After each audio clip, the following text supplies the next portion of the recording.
नमस्कार मित्रों, आज की कहानी बहुत ज्ञानवर्धक कहानी है।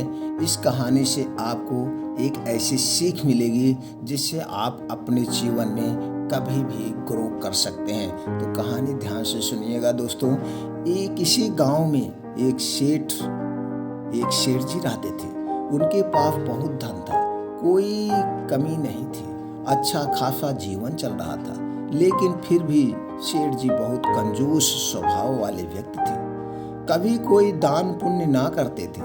एक दिन वह कहीं जा रहे थे, तभी उनकी दृष्टि एक खजूर के पेड़ पर पड़ी। सेठ जी ने सोचा, यदि मैं यह खजूर तोड़ लूं तो इन्हें बेचकर काफी धन कमा सकता हूं। ऐसा सोचकर वह पेड़ पर चढ़ने लगे। लालच में उन्हें यह ध्यान नहीं रहा कि वह काफी ऊपर जा चुके थे कि अभी एक और तोड़ लेते हैं, एक और तोड़ लेते हैं। अचानक उनकी दृष्टि नीचे गई तो फिर घूमने लगा। वह डर के मारे थर थर कांपने लगे और खजूर तोड़ना भी भूल गए। अब तो वह प्रार्थना करने लगे कि हे भगवान, कैसे भी मुझे सुरक्षित उतार दो। मैं वादा करता हूँ कि पूरे 1000 ब्राह्मणों को भोजन कराऊंगा। ऐसा कहकर उन्होंने अपनी आंखें बंद कर ली और धीरे धीरे नीचे खिसकने लगे। वह लगातार भगवान का नाम जपे जा रहे थे। थोड़ी देर के बाद जब वह लगभग पेड़ के बीच में पहुंच गए तो उनका भय कुछ कम हो गया, उनका डर कुछ कम हो गया। मन में फिर लालच आ गया।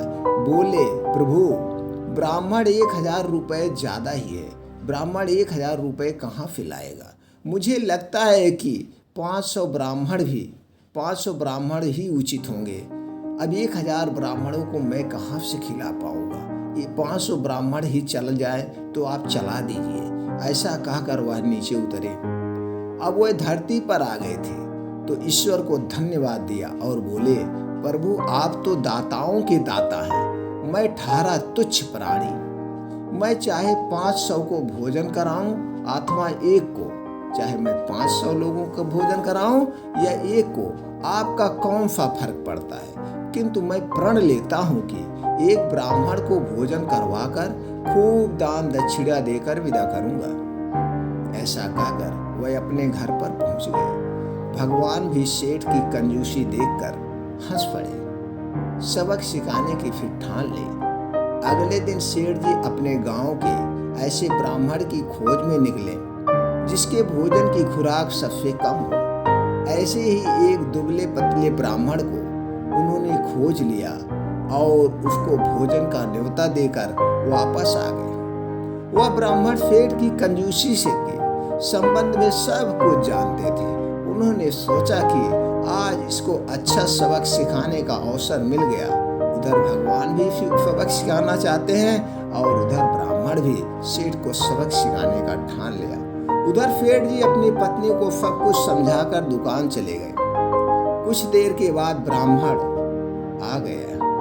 सेठ की पत्नी ने उन्हें आदर सहित भोजन परोसा। उन्होंने आंख बंद की और मंत्र पढ़ा और बोले, भोजन से पूर्व एक सोने का सिक्का दक्षिणा में रखो। सेठ की पत्नी धार्मिक और दानी स्वभाव की थी। वह तुरंत गई और अलमारी से एक सोने का सिक्का लेकर उन्हें दक्षिणा में दे दिया। इसके बाद ब्राह्मण देवता ने भोजन किया और चलते समय सेठ की पत्नी से बोले कि अब हम चलते हैं। तुम एक संस्कारी गृहिणी हो। मैं तुम्हें आशीर्वाद देता हूँ कि तुम्हारा घर धन धान्य से भरा रहेगा। तुम हमेशा सुखी रहोगी। तुम्हें कभी कोई कष्ट नहीं होगा। तुम्हारी तथा तुम्हारे पति की दीर्घायु हेतु मैं काशी जाकर अनुष्ठान करूंगा। मैं चलता हूँ। अनुष्ठान की बात सुनकर सेठ की पत्नी ने स्वेच्छा से अपनी ओर से उन्हें 5 सोने के सिक्के और भेंट कर दिया। ब्राह्मण प्रसन्न होकर चले गए, लेकिन उन्हें इस बात का ज्ञान था कि जब सेठ को सोने के सिक्कों के बारे में पता चलेगा वह सीधे उनके घर पहुंचेगा। इसीलिए उन ब्राह्मण ने अपनी पत्नी को अपनी योजना के बारे में सब कुछ बता दिया था। शाम को जब कंजूस सेठ जी घर पहुंचे और यह पता चला कि ब्राह्मण को उनकी पत्नी ने पूरे 6 सोने के सिक्के दे दिए, वह क्रोध में भरकर वह ब्राह्मण के घर पहुंचे और बाहर से ये शोर मचाते हुए अपने सोने के सिक्के वापस मांगने लगे। उनका ऐसा करना था कि योजना के अनुसार ब्राह्मण की पत्नी बाहर आई और उनसे बोली, तुम्हारे ही घर का भोजन करने के बाद मेरे पति की तबीयत बिगड़ गई है, वह अपनी आखिरी सांसें गिन रहे हैं। और ऐसा करके वह जोर जोर से शोर मचाते हुए रोने लगी। यह देखकर तो सेठ जी घबरा गए। ब्राह्मण की पत्नी ने रोते हुए कहा कि यदि मेरे पति को कुछ हुआ तो तुम्ही को भुगतना पड़ेगा। ऐसा कहकर वह और जोर जोर से रोने लगी। इससे पहले कि लोग वहां इकट्ठा होते, सेठ जी ने अपनी जेब से धन से भरी हुई पोटली उसे देते हुए कहा कि बहन, यह धन रख लो और अपने पति का उपचार किसी अच्छे वैद्य से करा लेना। और ऐसा कहकर अपनी जान छुड़ाकर वहां से भागी। ब्राह्मण तथा उनकी पत्नी की योजना सफल हो चुकी थी। सेठ जी का दांव उल्टा पड़ गया। अगले दिन वह ब्राह्मण तथा उनकी पत्नी सेठ जी के घर पहुंचे तथा सोने के सिक्के वापस करते हुए उन्हें सारी बातें बता दी।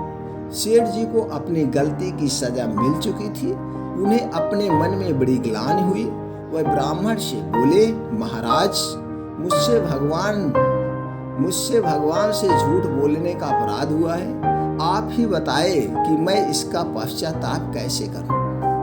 ब्राह्मण ने कहा, सेठ जी, आप पश्चाताप करना चाहते हैं तो अपने धन का कुछ हिस्सा अनाथाश्रम, वृद्धाश्रम तथा गरीब वंचितों आदि में दान कर दें, जिससे उन दीन दुखियों की सहायता भी हो जाएगी और आपका दान भी सार्थक हो जाएगा। सेठ जी ने ऐसा ही किया तथा साथ ही उन्होंने भविष्य में कभी भी किसी से झूठा वादा न करने की कसम खाई। इस तरह भगवान ने उन्हें एक अच्छा सबक सिखा दिया था। सेठ भी समझ गया था। तो दोस्तों, यही होता है, भगवान हमारी परीक्षा लेते हैं कहीं ना कहीं से।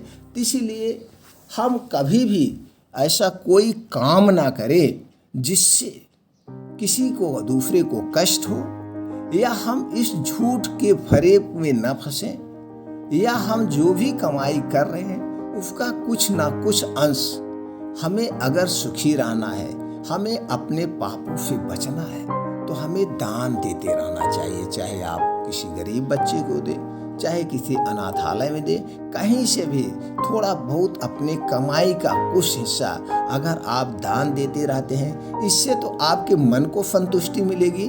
दूसरे, आप जो है दोस्तों, ऊपर से नेचुरली ही आपके साथ कुछ ऐसा बुरा नहीं होगा। इसलिए हमेशा, और जो भी दान दें, एक बात याद रखें, और जो भी दान दें उसका पता नहीं होना चाहिए।